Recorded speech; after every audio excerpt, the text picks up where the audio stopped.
दोस्तों, हमारे देश के अहमदाबाद शहर में 12 जून 2025 को एक ऐसा हादसा हुआ जिसने देश ही नहीं पूरी दुनिया को हिला कर रख दिया। एयर इंडिया की फ्लाइट 171 जो कि बोइंग 787 ड्रीम लाइनर प्लेन था, वो टेक ऑफ करते ही क्रैश हो गया और इस हादसे में प्लेन में मौजूद 241 लोगों की जान चली गई। केवल एक लकी पैसेंजर थे जिनकी जान इस हादसे में बच गई और वो घायल हुए, उनका इलाज किया जा रहा है। हादसा इतना ज्यादा खतरनाक था कि पूरा देश शौक में है और हर कोई इस इंतजार में है कि आखिर इस हादसे की क्या वजह थी। क्यों प्लेन ने जैसे ही टेक ऑफ किया उसका सारा कनेक्शन टूट गया और वो कुछ ऊंचाई पर ही जा पाया था कि वापस से नीचे गिरा और ब्लास्ट हो गया। एविएशन एक्सपर्ट्स की टीम हमारे देश की, इसके अलावा अमेरिका की NTSA और यूनाइटेड किंगडम की टीम भी इस हादसे पर जांच कर रही है। ब्लैक बॉक्स मिल चुका है और ब्लैक बॉक्स में जो भी चीजें रिकॉर्ड हुई हैं उनकी एनालिसिस भी चल रही है, लेकिन ब्लैक बॉक्स की इस एनालिसिस को कंप्लीट होकर रिपोर्ट आने में 1 साल तक का वक्त भी लग सकता है और लोग सवालों का जवाब अभी चाहते हैं। इसी को लेकर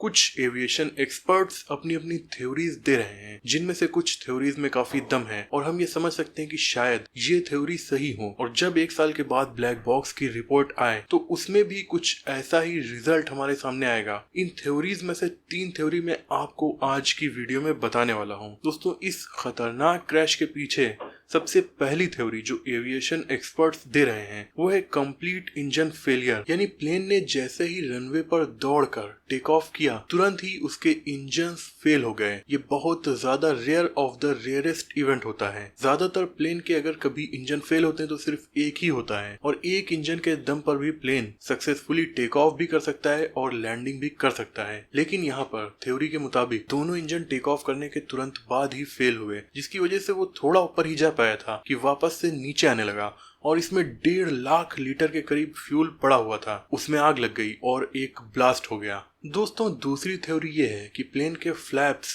प्रॉपरली डिप्लॉय नहीं हुए। फ्लैप्स प्लेन के विंग्स में लगे होते हैं और ये वो चीज होते हैं जो प्लेन को लिफ्ट ऑफ करने में मदद करते हैं। यानी प्लेन जब तेजी से दौड़ता है रनवे पर तो इन फ्लैप्स की मदद से ही उसे हवा में उठा दिया जाता है और वो सक्सेसफुली टेक ऑफ करके उड़ने लगता है। लेकिन दोस्तों, यहाँ पर थ्योरी के मुताबिक फ्लैप्स प्रॉपरली कॉन्फ़िगर नहीं हुए थे और इस वजह से उन्होंने सही से वर्क नहीं किया और प्लेन को वो सही से ऊपर नहीं उठा पाए और जैसे ही प्लेन थोड़ी हवा में गया वो स्टॉल कर गया और अचानक से नीचे गिर गया। अब दोस्तों, तीसरी थ्योरी है कैप्टन स्टीव की। कैप्टन स्टीव एक वेटरन पायलट हैं और एविएशन एक्सपर्ट भी हैं। इनका कहना है कि प्लेन में रैट डिप्लॉय हुआ था। रैट कोई चूहा नहीं होता। एविएशन की भाषा में रैट एक ऐसी मशीन है जो प्लेन को इमरजेंसीज में हेल्प करती है। इसका फुल फॉर्म होता है RAM air turbine. RAM air turbine एक ऐसी चीज है जो बोइंग के बहुत सारे प्लेन्स में होती है। बोइंग 787 ड्रीम लाइनर में भी ये चीज पाई जाती है। रैम एयर टरबाइन यानी रैट प्लेन के नीचे के साइड पर दोनों लैंडिंग गियर के पास होता है और ये कुछ सिचुएशन में ऑटोमेटिक ही डिप्लॉय हो जाता है। इसमें 2 ब्लेड्स लगे होते हैं जो चलने लगते हैं काफी तेज, एक प्रोपेलर की तरह। रैट को पायलट्स डिप्लॉय नहीं करते, ये ऑटोमेटिक ही डिप्लॉय हो जाता है जब प्लेन बहुत क्रिटिकल इमरजेंसी में जूझ रहा हो। इसकी मदद से पायलट को बहुत सारी चीजें वापस मिल जाती हैं, जैसे कि electrical power, hydraulic power etcetera.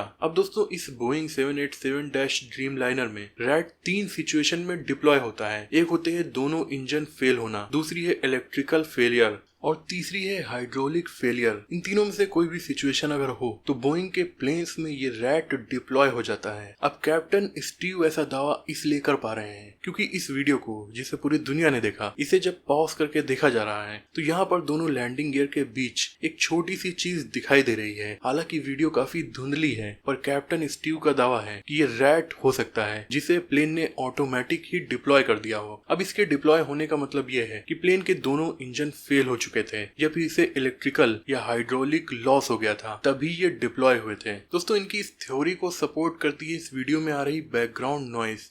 Background में जो आवाज आ रही है अगर आप उसे क्लियरली सुने तो वो किसी जेट की आवाज नहीं है बल्कि वो प्रोपेलर की आवाज लग रही है, क्योंकि जो जेट की आवाज होती है वो डिफरेंट होती है और जिन प्लेन्स में प्रोपेलर होता है उनकी आवाज से मिलती हुई इसकी आवाज लग रही है।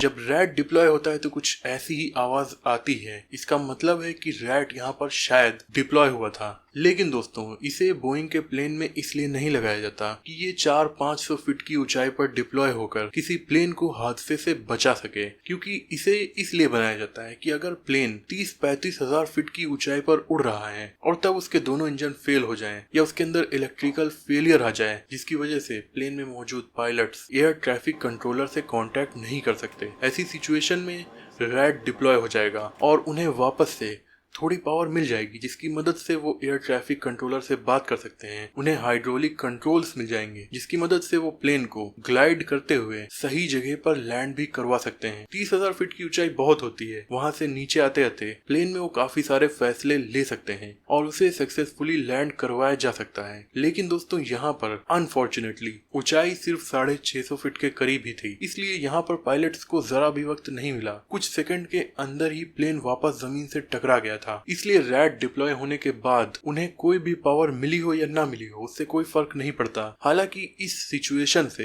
एविएशन एक्सपर्ट्स को और जो एजेंसीज जांच कर रही हैं उन्हें ये जानने में मदद जरूर मिलेगी कि प्लेन हादसे का शिकार किस वजह से हुआ। वीडियो की आवाज और उसमें दिख रही इस चीज को लेकर ऐसा अंदाजा लगाया जा सकता है ये चीज यानी रैट उसमें डिप्लॉय हुई थी। अब दोस्तों आगे क्या? आगे फिलहाल ब्लैक बॉक्स की जांच चल रही है, उसकी एनालिसिस चल रही है। ये प्रोसेस कुछ महीनों से लेकर 1 साल तक भी चल सकता है। एक एक चीज की बारीकी से जांच की जाएगी, उसके बाद ही जांच एजेंसीज किसी नतीजे पर पहुंच पाएंगी। लोग थ्योरीज ही दे सकते हैं। ये हादसा फिर एविएशन इंडस्ट्री की पोल खोलता है और दिखाता है कि कहीं न कहीं लापरवाही बरती गई है। इस लापरवाही को शायद बोइंग ने बरता या फिर एयर इंडिया मेंटेनेंस टीम ने बरता, किसी ने भी हो, पर यहाँ पर सैकड़ों बेकसूर जाने गई हैं। इन्हें इस हादसे से बहुत कुछ सीखने की जरूरत है और हमें इनसे सवाल पूछने की जरूरत है ताकि ये अपने आप को इम्प्रूव करें, पैसेंजर्स की सेफ्टी के साथ जरा भी कंप्रोमाइज ना करें ताकि आगे फ्यूचर में इतना भयानक हादसा ना हो। दोस्तों आज की वीडियो में इतना ही। मुझे उम्मीद है कि इस वीडियो से आपकी नॉलेज बढ़ी होगी। ऐसे इंटरेस्टिंग वीडियोस देखने के लिए हमारे चैनल को सब्सक्राइब करके बेल आइकन को प्रेस कर दीजिए। मिलते हैं अगली वीडियो में, तब तक के लिए अपना और अपनों का ख्याल रखिए।